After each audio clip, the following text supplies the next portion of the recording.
आप देख रहे हैं चौहान वीडियोस। और जून 2023 के जो एग्जाम्स है उनके लिए अब लगभग 40 दिन का समय आपके लिए बचा है। तो आपने एग्जाम्स की जो तैयारी है वो करना शुरू कर दिया होगा और असाइनमेंट भी अब आपने या तो सबमिट कर दिए होंगे या फिर अब बस करने ही वाले होंगे। तो आज की जो हमारी वीडियो है वो आपकी जून 2023 के एग्जाम की आंसर शीट के ऊपर है। ये जो आंसर शीट है उसको किस तरीके से आपको लिखना है, क्या इंस्ट्रक्शंस है, वो सारी जानकारी जो है आपके लिए जानना बहुत जरूरी है। क्योंकि आपका बैचलर डिग्री हो, मास्टर डिग्री हो, डिप्लोमा हो या सर्टिफिकेट हो, कोई भी कोर्स हो, आपको इसी मार्कशीट में अपना जो एग्जाम है उसको लिखना होता है। पूरे देश भर के जितने भी रीजनल सेंटर है सबके अंदर यही जो आंसर शीट है उसको भेजा जाता है और उसी में ही आपको जो अपने आंसर है उनको लिखना होता है। तो आज की वीडियो इसलिए काफी इंपॉर्टेंट है। आप इस वीडियो को पूरा जरूर देखिए और अंत तक देखिए। अगर आपने अभी तक चैनल को सब्सक्राइब नहीं किया है तो आप चैनल को सब्सक्राइब जरूर कीजिए। कोई क्वेश्चन है तो आप कमेंट सेक्शन में कमेंट कर सकते हैं। तो वीडियो की सीधा शुरुआत करते हैं। और यहाँ पर जो राइट साइड में है, यहाँ आपके जो लेफ्ट साइड में है वो ग्रेड मार्क्स है, यानी कि आपको किस क्वेश्चन में कितने मार्क्स मिले हैं वो आपके लिए इंपॉर्टेंट इतने ज्यादा नहीं है, क्योंकि वो आपका जो टीचर चेकिंग करेगा वो लिखेगा। आपको यहाँ पर अपनी आंसर शीट में सबसे पहले ये डिटेल्स भरनी होती हैं। To be filled by the examinee, यानी कि परीक्षार्थी जो एग्जाम दे रहा है उसको भरना होगा। सबसे पहले ऊपर जो कोड लिखे हुए हैं आपके लिए काफी इंपॉर्टेंट है, क्योंकि जब आप अपने एग्जाम सेंटर के अंदर आएंगे, एग्जाम सेंटर के अंदर बैठेंगे, तो वहां पर आपको एक अटेंडेंस लिस्ट दी जाएगी जहां पर आपको प्रेजेंट लिखना होगा अपने नाम के आगे, अपने साइन करने होंगे। और उसको वहां पर जब आपको साइन करने होते हैं और अपना नाम लिखना और अपना जो साइन है वो करने होते हैं, वहां पर एक और जगह होती है, एक और बॉक्स खाली होता है जिसमें आपको लिखना होता है कि आपकी आंसर शीट जो है उसके ऊपर कोड क्या है। वो कोड एक यूनिक कोड होता है। उस कोड को अगर आप लिखेंगे तभी ये आंसर शीट में जितने भी मार्क्स हैं वो आपके ग्रेड कार्ड में अटैच किए जाएंगे, ग्रेड कार्ड में जोड़े जाएंगे। अगर आपने इस कोड को लिखने में एक डिजिट की भी गलती कर दी तो आपके इस आंसर शीट के जो मार्क्स हैं वो आपके ग्रेड कार्ड में अटैच नहीं किए जाएंगे। तो इसलिए जो कोड लिखा हुआ है ध्यान से इसको अपनी अटेंडेंस लिस्ट में फिल कर देना और अपनी प्रेजेंट लगाए बिना आप एग्जाम सेंटर को लीव मत करना। उसके बाद अनुक्रमांक संख्या अंकों में, आपको अंकों में जो है इन बॉक्सेस में लिखना है। मान लीजिए आपका है 1 4 7 8 9 10 इस तरीके से, ठीक है। तो आपको एक एक बॉक्स में इस तरीके से लिखना है और उसके बाद वही इस तरीके से आपको वर्ड्स में लिखना है, एक एक करके बॉक्स में, जिस तरीके से यहाँ पर लिखा गया है। ठीक, अगर आपका 6 है तो उस 6 बॉक्स के अंदर 6 लिख देना, फिर 7 है तो बॉक्स के अंदर 7 लिख देना। इस तरीके से आप लिख सकते हैं। एग्जाम सेंटर का कोड अगर आपको जानकारी नहीं होगी तो अपना हॉल टिकट देख लेना, वहां पर आपको जानकारी मिल जाएगी। डेट एंड टाइम आप जानते होंगे, क्या डेट है क्या तारीख है। अगर नई जानकारी होगी तो उसके बारे में भी आप हॉल टिकट के अंदर देख सकते हैं, वहां पर ये सारी जानकारी होती है। उसके बाद कार्यक्रम का कोड, यानी कि आपका प्रोग्राम कोड क्या है आपको जानकारी होगी।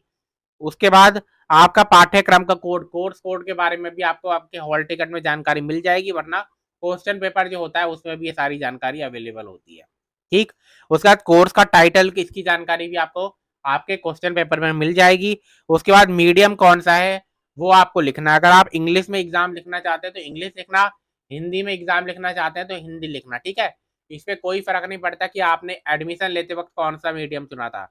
आप यहाँ पर अगर मीडियम में आंसर में हिंदी लिख देंगे तो आप हिंदी में भी अपने आंसर्स को लिख सकते हैं, इंग्लिश लिखेंगे तो इंग्लिश में अपने आंसर्स को लिख सकते हैं। उसके बाद यहाँ पर साइन किए जाएंगे, यहाँ पर साइन किए जाएंगे परीक्षार्थी के हस्ताक्षर में आपको साइन करने हैं और निरीक्षक के हस्ताक्षर में जो टीचर जो होंगे ड्यूटी पर होंगे वो साइन करेंगे। और उसके बाद ये तो स्टैंप है, एग्जाम सेंटर की स्टैंप, इस पे आपको कुछ ज्यादा ध्यान देने की जरूरत नहीं है, वो लगाएंगे। उसके बाद आपको 32 पेज जो होते हैं, कुल मिलाकर 28 पेज जो होते हैं वो मिलते हैं, जिसके अंदर आपको कोई सप्लीमेंट्री नहीं दिया जाता। यानी कि आपको जो आंसर शीट की बुकलेट दी गई है उसके अंदर आपको अपना एग्जाम लिखना है, चाहे 100 नंबर का एग्जाम है, 25 नंबर का है, 50 नंबर का है, 70 नंबर का है, कोई अलग से सप्लीमेंट नहीं दिया जाएगा। उसके अंदर लिखना है। अगर आपने उसके अंदर नहीं लिखा और जितना छूट गया तो मतलब छूट गया। ठीक, तो आपको अपनी जो आंसर शीट है उसका सही इस्तेमाल करना है, बिना मतलब कि आप खाली गैप्स ना छोड़ें, ताकि आपकी आंसर शीट वेस्ट ना हो और आपका उन 28 पन्नों के अंदर ही पूरा का पूरा जो आंसर्स है सबके सब वो आ जाए। ठीक, यहाँ पर इंस्ट्रक्शन है, ये इंस्ट्रक्शन इंग्लिश और हिंदी दोनों में दिए रहते हैं। ये पहले इंग्लिश में दिए गए हैं और इसी पीडीएफ में मैंने हिंदी में भी इसको लिखा हुआ है। ठीक, make sure that the pages of the answer book are 28, यानी कि इस जो आंसर सीट है उसके अंदर 28 पन्ने हैं, इंक्लूडिंग द टाइटल पेज यानी कि फर्स्ट पेज को मिलाकर, जैसा कि आपको रिसीव किया गया है। और examinee has to attempt all the questions in this answer book. कोई भी अलग से आपको मार्कशीट नहीं दी जाएगी।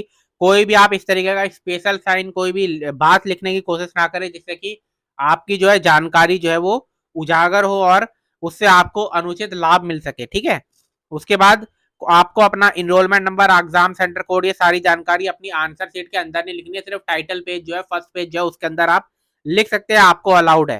ठीक, right on each ruled line on both side, दोनों तरफ को आपको लिखना है। ऐसा नहीं है कि एक तरफ लिखा और एक तरफ का पन्ना खाली पन्ना छोड़ दिया, दोनों तरफ लिखिए। अगर आपकी आंसर सीट जल्दी भर जाती है इस कारण से, तो उसकी जिम्मेदारी उनको नहीं है, आपको कोई सप्लीमेंट्री नहीं दी जाएगी। नंबर और your answers according to their numbers in the question paper, question paper में जो नंबर लिखा है वो उसी के हिसाब से आप आंसर सीट में नंबर लिखेंगे। Draw line when a question is finished. Securely tag your answer book with graph paper, यानी कि ग्राफ पेपर वगैरह जो भी अगर जरूरत होगी तो सही तरीके से उसको चेक कर आपको लगाना होगा। यूज ओनली ब्लू और ब्लैक पेन, आपको सिर्फ ब्लू और ब्लैक पेन जो है वो आप इसका इस्तेमाल कर सकते हैं। हेडिंग के लिए रेड इंक का इस्तेमाल कर सकते हैं। जब तक आपने अपनी आंसर सीट नहीं दी आप एग्जाम हॉल को रिलीव नहीं कर सकते। Answer to the question paper will be only accepted in the language in which the programme is offered, जिस लैंग्वेज में आपका प्रोग्राम ऑफर किया जा रहा है उसी लैंग्वेज में आपको क्वेश्चन पेपर के आंसर लिखने होंगे।